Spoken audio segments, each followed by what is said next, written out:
الحمد للہ وحدہ والصلاة والسلام علی من لا نبی بعدہ اما بعد۔ معزز ناظرین اکرام، جس اہم ترین عنوان کے حوالے سے آج آپ سے مخاطب ہوں وہ عنوان یہ ہے کہ خال المومنین حضرت معاویہ رضی اللہ عنہ کا خاندان آپ علیہ الصلاۃ والسلام کے محبوب خاندانوں میں داخل اور شامل ہے، کیونکہ آپ کا تعلق قریش خاندان سے ہے جس کے فضائل قرآن اور کئی احادیث صحیحہ کے اندر موجود ہیں۔ بہرحال ایک حدیث جو موضوع کے ساتھ تعلق رکھتی ہے میں آپ کے سامنے پیش کرتا ہوں۔ صحیح بخاری شریف حدیث نمبر 3825، حضرت عائشہ رضی اللہ عنہا سے مروی ہے، قالت فرماتی ہیں جاءت ہند بنت عتبۃ قالت یا رسول اللہ ما كان على ظہر الارض من اہل خباء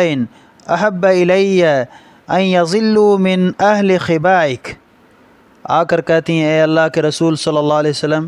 ہند رضی اللہ عنہ یہ سیدنا حضرت معاویہ رضی اللہ عنہ کی والدہ ہیں، آتی ہیں آ کر کہتی ہیں اللہ کے رسول صلی اللہ علیہ وسلم، روئے زمین پر کسی گھرانے کی ذلت کرنا آپ کے گھرانے کی ذلت سے زیادہ میرے لیے خوشی کا باعث نہیں تھی۔ یعنی اسلام قبول کرنے سے پہلے آپ کے گھرانے کی ذلت کرنا یہ میرے لیے خوشی کا باعث تھی، لیکن فرماتی ہیں آج جب میں نے اسلام قبول کر لیا ہے کیا تبصرہ کرتی ہیں، ثم ما اصبح اليوم على ظہر الارض اہل خباء احب الی ان یعزوا من اہل خبائک۔ کہتی ہیں اللہ کے رسول صلی اللہ علیہ وسلم، اسلام قبول کرنے کے بعد کسی گھرانے کی عزت روئے زمین پر آپ کے گھرانے کی عزت سے زیادہ میرے لیے خوشی کا باعث نہیں ہے۔ اللہ کے رسول آج میں نے اسلام قبول کر لیا ہے، سب سے زیادہ خوشی مجھے اس وقت پہنچتی ہے آپ کے گھرانے کی عزت کروں، آپ کے گھرانے کے ساتھ محبت کروں۔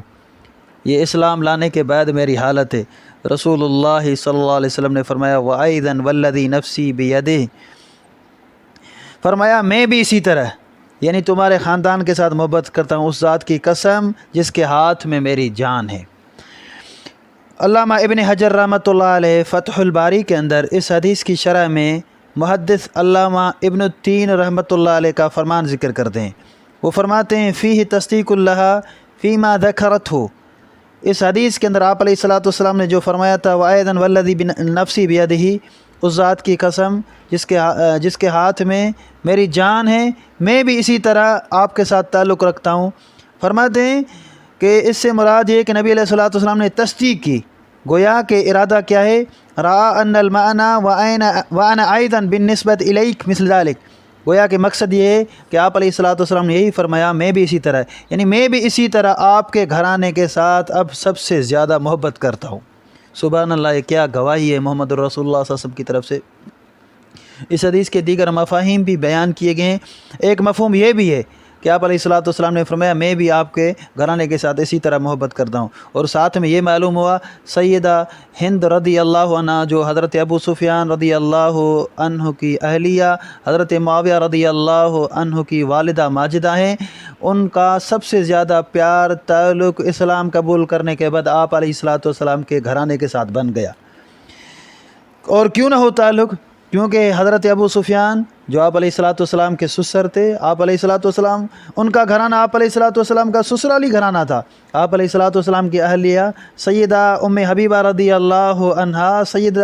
سیدنا حضرت معاویہ رضی اللہ عنہ کی بہن ہے، حضرت ابو سفیان کی بیٹی ہے، اور سلسلہ نسب پہ آپ غور و فکر کریں گے ابو سفیان صخر بن حرب بن امیہ بن عبد شمس بن عبد مناف۔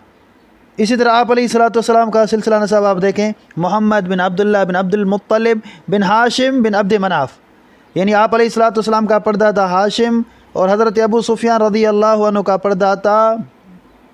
عبد شمس، دونوں آپس میں بھائی ہیں جو حضرت عبد مناف کے بیٹے ہیں۔ تو معزز احباب، کیا معلوم ہوا کہ آپ علیہ الصلاۃ والسلام بے پناہ حضرت ابو سفیان اور ان کے گھرانے کی عزت کرتے تھے اسلام قبول کرنے کے بعد، اور وہ لوگ اجہل ترین سب سے بڑے دنیا کے جاہل ہیں جو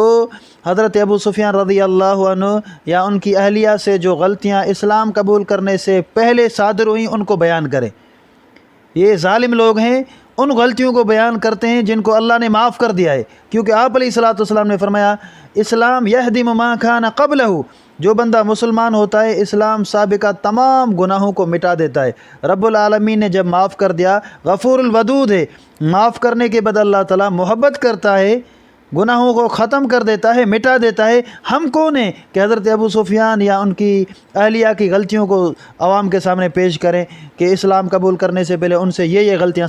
سرزد ہو گئی؟ اور رب العالمین نے قرآن مقدس کے اندر بھی اشارہ فرما دیا ہے وَكُلًّا وَعَدَ اللَّهُ الْحُسْنَىٰ، جو فتح مکہ سے پہلے مسلمان ہوئے یا بعد میں مسلمان ہوئے، سب کے ساتھ اللہ نے حسنہ یعنی جنت کا وعدہ کیا ہے۔ جب نبی علیہ الصلوۃ والسلام نے بشارتیں دے دی، قرآن مقدس نے بشارتیں دے دیں، ہم کون ہیں جو ان کی مقدس ذاتوں کے خلاف زبان درازی کرے؟ جو شخص ان کے خاندان کے خلاف بولتا ہے، ابو سفیان رضی اللہ عنہ کے خلاف بولتا ہے، وہ اپنے ایمان کو تو خراب کرتا ہے لیکن ان عظیم ترین ہستیوں کو کچھ نہیں کر سکتا۔ السلام علیکم ورحمۃ اللہ وبرکاتہ۔